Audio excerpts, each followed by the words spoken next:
बघतोय तर त्याचा अर्थ आहे की आपण सर्वांनी त्याचं चिंतन केलं पाहिजे। ही परिस्थिती का निर्माण झाली? भय, द्वेष, मत्सर आणि पैशाची एवढी लालसा की ज्यासाठी नुसता क्रूर पद्धतीने नव्हे तर मारेकऱ्यांच्या चेहऱ्यावरचं हास्य येतं कुठून, हा देखील एक अस्वस्थ करणारा एक गंभीर प्रश्न आपल्या सगळ्यांच्या समोर उपस्थित होतो। ही लढाई ही एकट्या देशमुख कुटुंबियांची नाही तर या लढाईला सर्वांना लढणार आहे।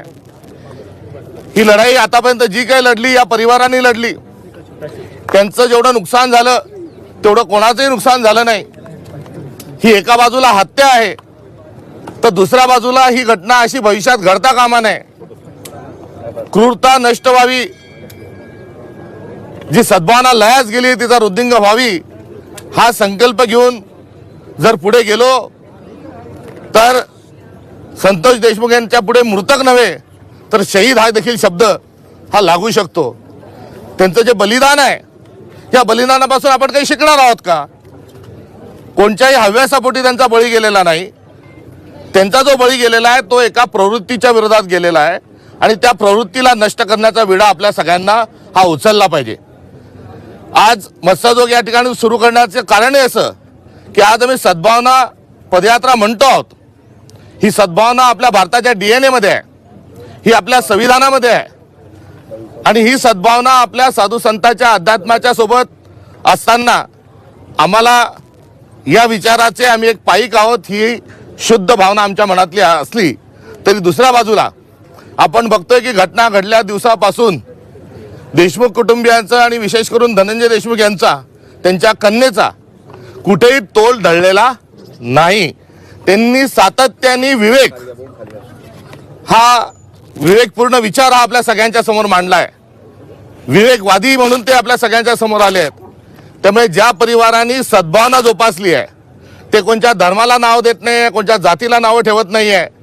ते काही लोक जेव्हा म्हणतात तेव्हा जो गुन्हेगार असतो आणि दुष्ट प्रवृत्तीचे लोक असतात त्यांची जात धर्म कोणता नसतो, ते दृष्ट असतात, एवढाच त्याचा अर्थ आहे। आणि आता या प्रवृत्तीच्या मागे कोण कोण आहे याचा उहापोह गेल्या अनेक वर्षांपासून सुरू आहे आणि सगळीदूर या प्रमाणावर मोठ्या प्रमाणावर याची चर्चा सुरू आहे। मात्र ज्या देशमुख परिवारांनी सद्भावनेचं संरक्षण, संवर्धन आणि रक्षण केलं, ती सद्भावनाचा खरा जो गाभा आहे आणि खरा जो ठेवा आहे आणि तो त्यांचा जो संदेश आहे हा आपल्याला सगळ्यांना आत्मसात केला पाहिजे।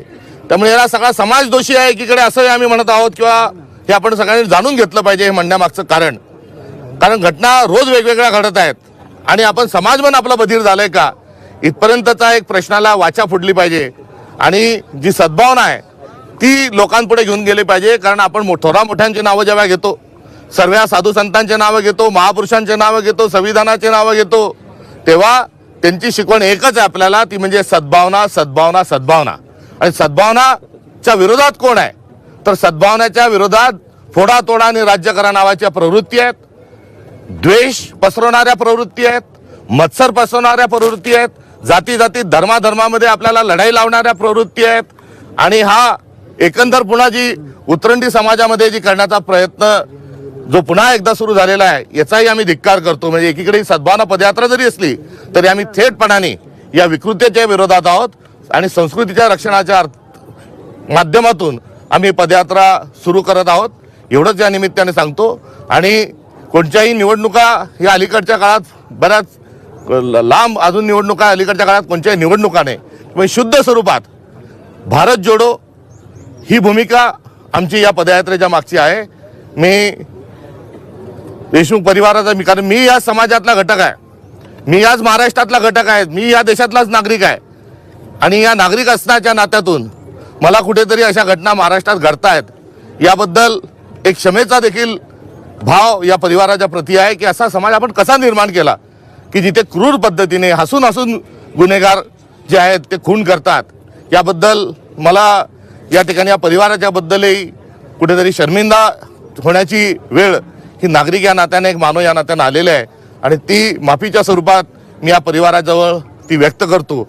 आणि दुसऱ्या बाजूला त्यांनी जो सद्भावनेचा जोपासणूक केली आहे त्याबद्दल त्यांना धन्यवाद, कौतुक ही भावना नव्हे, मात्र हे खरे या लोकशाहीचे आणि आपल्या संस्कृतीचे संरक्षक आहे।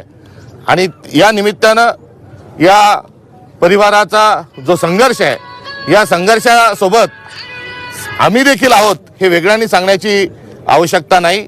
त्यामुळे संतोष देशमुख यांच्या हत्येचे प्रकरणातील दोषींना सर्वांना कठोरात कठोर शिक्षा झालीच पाहिजे हे एका बाजूला आमची मागणी आहे. तर दुसऱ्या बाजूला संतोष देशमुखांच्या पुढे शहीद शब्द लागावा आणि तो शहीद या अर्थाने लागावा की यानंतर अशी एकही घटना महाराष्ट्रात होता कामी नये. या अनुषंगानं त्यांचं हे बलिदान ही व्यर्थ आम्ही जाऊ देणार नाही ही देखील मनामध्ये आज आमच्या कामना आहे आणि या सर्व भूमिकेतून आम्ही पदयात्रा आज सुरू करत आहोत. सप्पासाहेब बलिदान म्हणताय तुम्ही खरं तर, पण हे बलिदान मानायचं का? कारण बलिदान आपण चांगल्या गोष्टीसाठी देत असतो. काय चांगलं झालं त्याच्या बलिदानानंतर? मी हा मृतक हा शब्द त्यांच्या पुढे लावतो, त्यांना हत्या करण्यात आली हा लावतो. त्यांच्यातून चांगलं त्याच्यातून काही झालेलं नाही. त्याच्यामध्ये माणसांची मनं खराब झालेली, एका परिवाराची अपरिमित त्यांचं नुकसान झालेलं आहे. मात्र आपण धडा शिकवण जी आहे एक धडा या त्यांच्या बलिदानाच्या आणि त्यांच्या हत्येच्या निमित्ताने घेतला पाहिजे आणि यापुढे पैशाच्या राजकारणाच्या टोळीच्या माध्यमातून एक खून महाराष्ट्रात होता दिवशी आपण करू त्या दिवशीच त्यांना आपण शहीद म्हणू शकू. सप्पासाहेब आपण भगवानगडावर गेला होता. भगवानगडावर काय चर्चा झाली? कारण त्याच भगवानगडावरती हे देशमुख कुटुंब पण गेलं होतं, पण त्यापूर्वी नामदेव शास्त्री यांची भूमिका वेगळी होती. ती आता बदललेली असली तरी तुम्हाला ती भूमिका कळली का? सद्भावनेच्या अनुषंगाने जात असताना सद्भावनेचं साकडं हे भगवानगडावर नारायणगडावर दोन्ही ठिकाणी आम्ही त्या ठिकाणी ते सद्भावनेचं साकडं घातलं आणि घालत असताना अनावश्यक स्वरूपाचे काही ज्या आस्थेचे जे पीठ आहेत त्या ठिकाणून जे अनावश्यक स्वरूपाचे जे विधान झाले त्यावर आम्हाला पक्षाला आमच्या खेद आहे.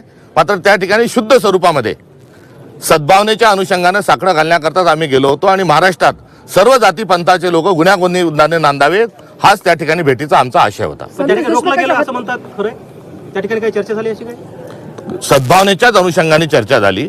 चर्चा म्हणजे आपल्या यात्रेचा जो मिशन आहे तोच त्या ठिकाणी सांगितलं गेलं आणि तिथून बाहेर बाईट देत असतानाच याबद्दल मी सविस्तर त्या ठिकाणी बोललेलो आहे. आज ही जागा ही त्याच करता उचित नाही. धनंजय मुंडे जे आहेत त्यांचा या प्रकरणाशी थेट संबंध असं वाटतं का? सुरेश दसने दावा केला की वाल्मी कराड आणि धनंजय मुंडे यांनी 200 कोटी जे आहेत परस्पर उचललेले आहेत आणि कृषी विभागात जो घोटाळा झाला त्याची ईडीकडे तक्रार करणार आहेत. ज्या तक्रारी झालेल्या आहेत त्या आपल्या सगळ्यांच्या समोर आहे.